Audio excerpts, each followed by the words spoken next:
Lucky number 13, welcome back to Perfumery Log, and today I am making a fragrance based on a historical ginger ale recipe. Ginger ale was the very first soft drink. Back in the day, pharmacists used to mix a combination of cinnamon, nutmeg, and ginger to make bad tasting medicines go down. And cinnamon, nutmeg, ginger, sugar, and soda became a very popular way of first treating medicine, and then one of the very first soft drinks. Campbell and Cochrane's Dry Imperial Ginger Ale is one of the two very early ginger ales that was competing in Belfast in the 1880s and 1890s when this recipe was from, and this is made from an adaptation of a historical ginger ale recipe in the Belfast style from the YouTube channel How to Drink. Click on the link to see the original video from How to Drink on what his formula was. My concern with this is that this was not originally meant to be a perfumery formula. So I had to tone down the amount of nutmeg and the amount of cinnamon to what the IFRA limits are for modern perfumes. And so it's a slightly adapted formula, but it's very true to the ingredients and the basic proportions of the original Belfast style ginger ale. Let's see how it goes, huh? So I'm going to start this by starting up my scale and tearing out the weight of my vessel. Now, ginger ale would not naturally be a very long-lasting scent, and considering how bad I got gassed out by the ginger last time, I am adding quite a lot of vanilla to this formula. It's supposed to have 3 grams of vanillin. That's 3.0. And then on top of the 3 grams of vanillin, another 0.6 of a gram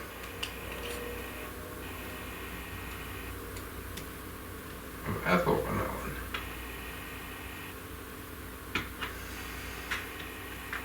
This will provide, ethyl vanillin is about 5 times as strong as regular vanillin, and so with 0.6 of a gram of ethyl vanillin and 3 grams of regular vanillin, that's the equivalent of 6 grams of vanilla to start with.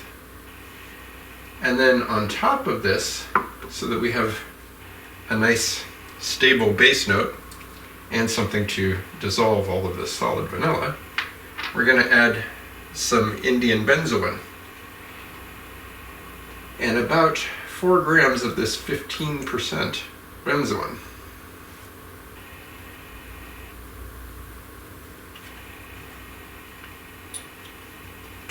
Making 7 3/4 grams total of my juice here.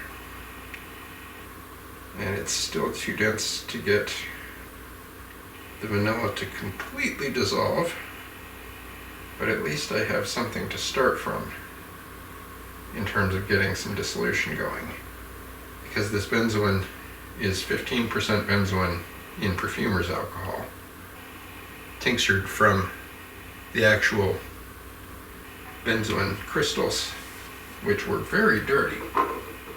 So on top of the vanilla, which provides a nice solid base for it to dry down to, I start by putting a little bit of cassia. Cassia is very tightly controlled by the IFRA, so I am only allowed to use 0.6 of a gram of this. 0.1, 0.2, 0.3, 0.4,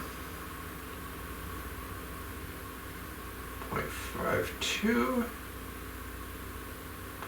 0.56, 0.58,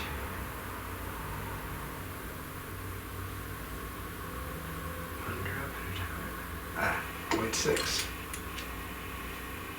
Cassia is Chinese cinnamon, and it's very, very tightly restricted. And so I'm going to back it up with some Ceylon cinnamon, the true cinnamon, because it's much less restricted. And I'm going to use almost 3 grams of this 10% Ceylon cinnamon.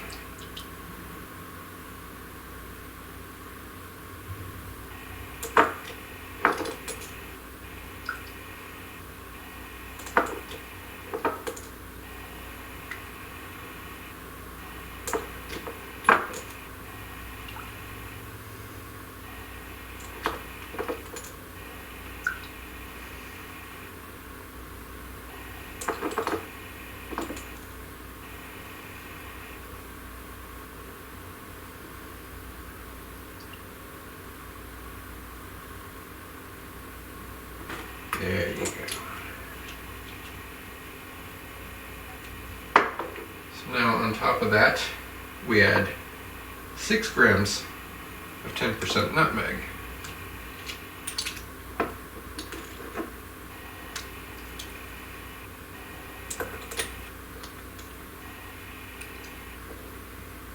That's 1.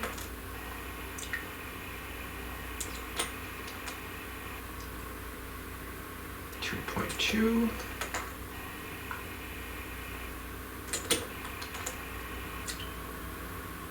3.2,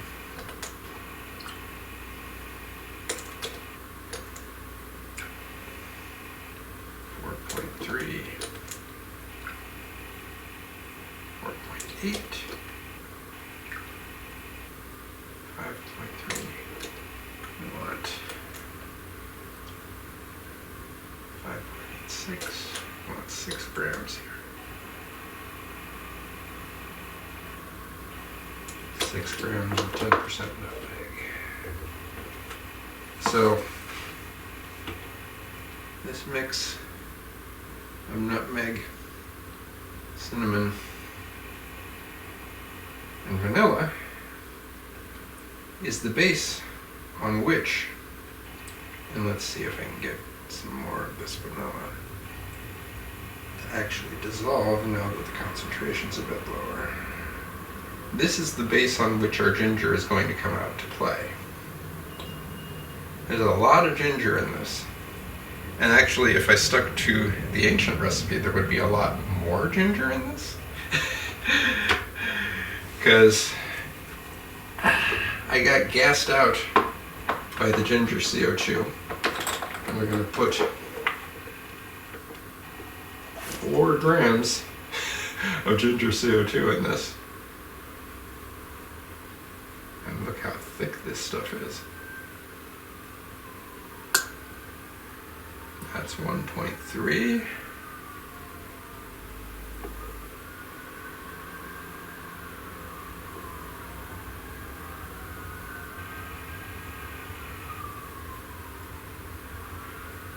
That's 3.6.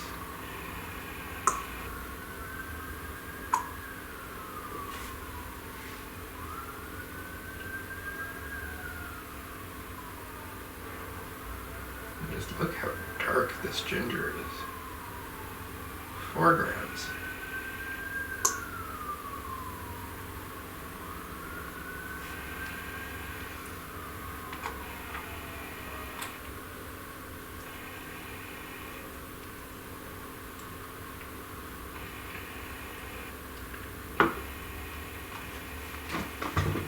So we got 4 grams of regular ginger, and on top of that, I'm going to put another 1.5 grams or so of my special top note ginger. This is fresh ginger oil, and this stuff's all zingiberine, which means it will be gone very quickly. But it will also make my ginger smell remarkably fresher than the ginger even in unicorn fodder did.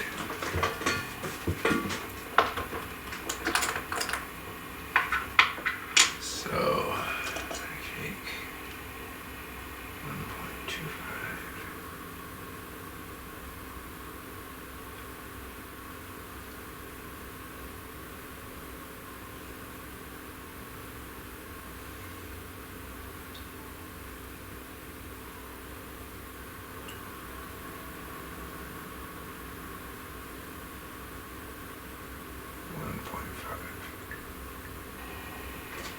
May have slightly overdosed the ginger there, but how do you overdose the ginger in ginger ale?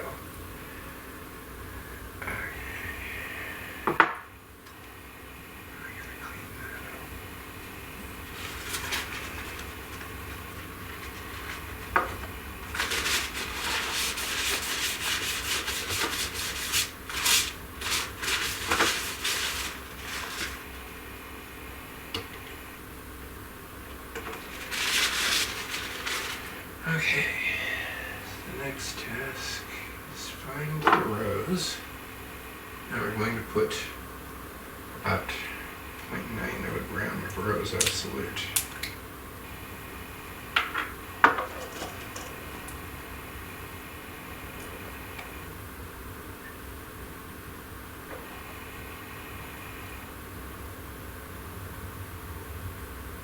Two.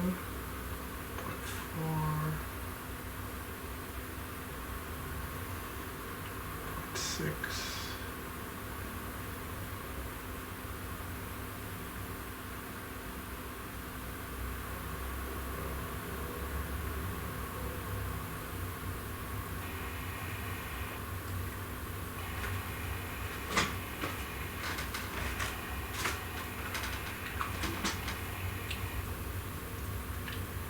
Okay. Now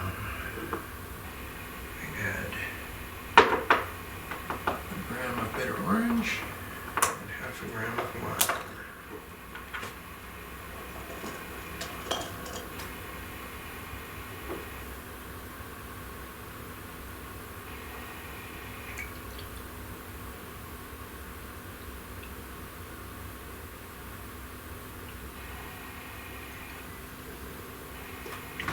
Bitter orange.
Up.